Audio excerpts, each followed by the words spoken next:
دلتان لبریز شادی ها باشد. امروز قصه ای را از ایجادیات شهلای نجمی‌دین با نام مروارید گردن پیشکشتان میکنیم. با ما باشید عزیزان. دخترک دل به مروارید بست. زود زود به بازارچه نزد خانه اشان می آمد و ساعتهای دراز راست ایستاده شده های مرواریدهای آویزان را تماشا می کرد. آهی سردی کشیده باز به خانه برمی گشت.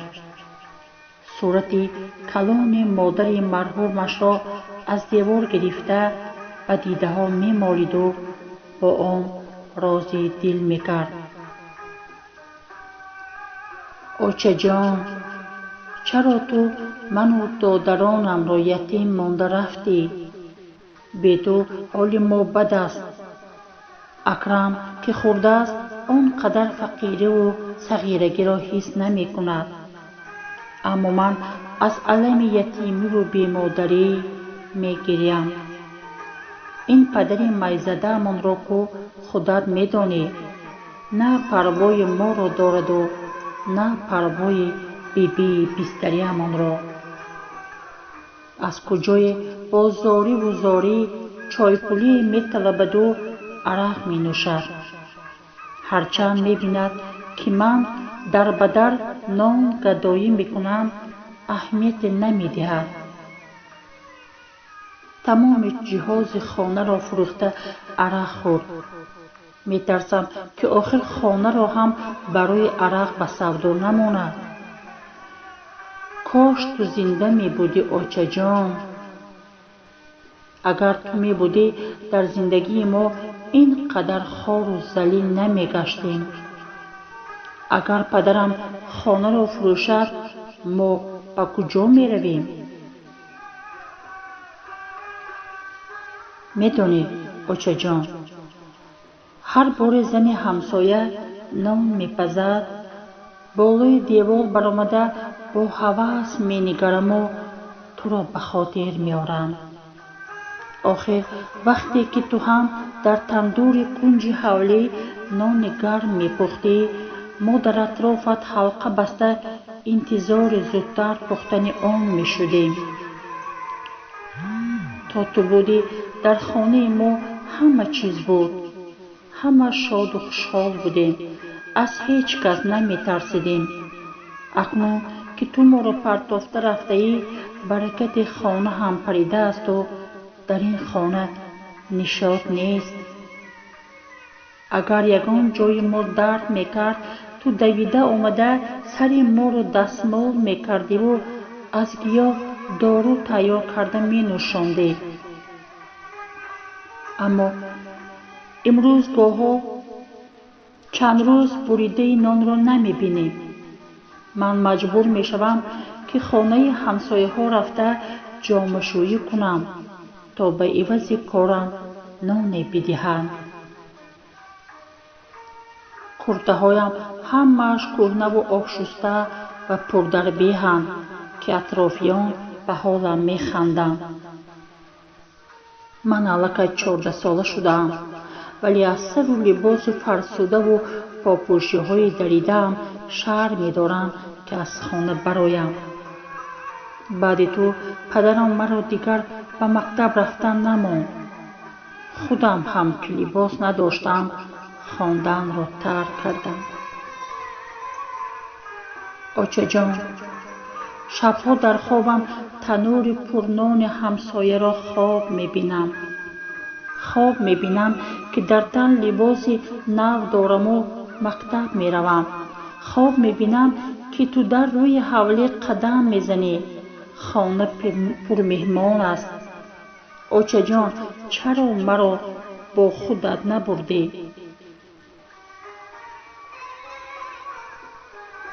دخترک غرق راز و نیازها ناعیان خوابش برد.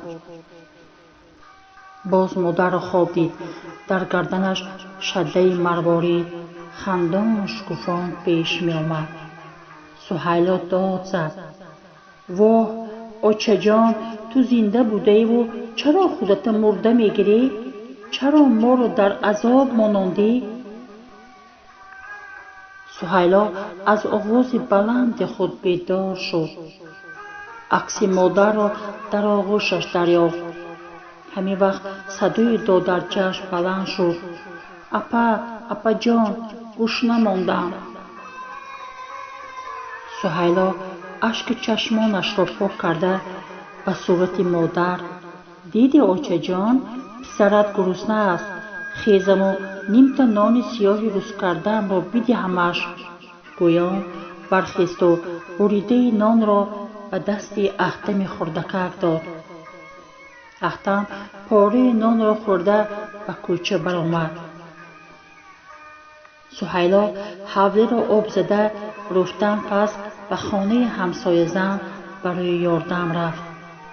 همسایه زن او را مثل دختر خود دوست می داشت و هرچند عرابه روزگار خود را به زور کشد هم با وجود این به او تا حدی توان یاری می داد، شکمش را سیر می کرد. با او گپ زنان سهیلا خود نفهمیده ماند که چطور برای صاحب مروارید شدن آرزوهایش را به همسایه زن نقل کرد. زن همسایه اشک چشمانش را پاک کرده قطعاً وعده کرد که برای سهیلا مروارید خریده می دهد.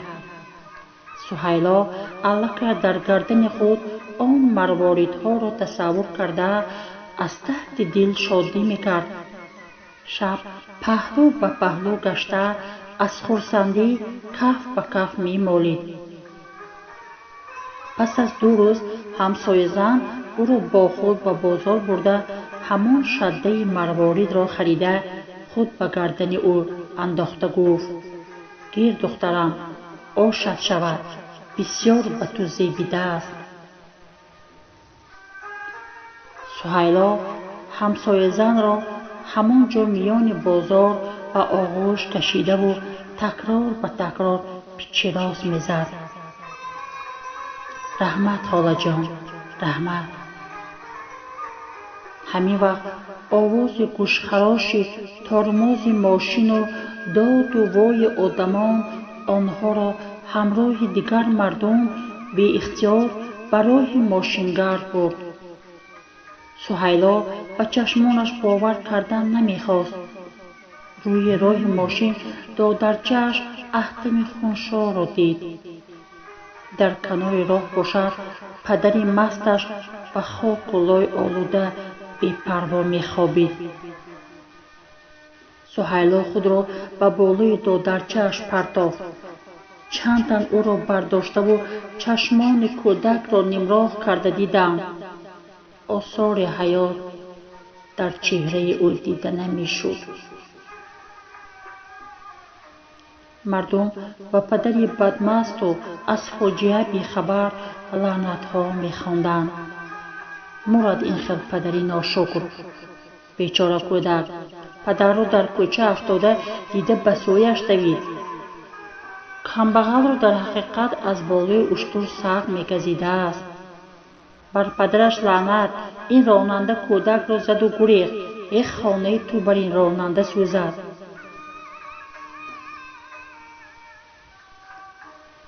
سهیلا خود را بالای جسد دادرچه‌اش پرتافت و نوحه کرد. از فغانش دل سنگ آب میشد. شده مروارید را بالای تابوت دادر گذاشت. دیگر آن به دلش نشاط و شادی نمی بخشیدند.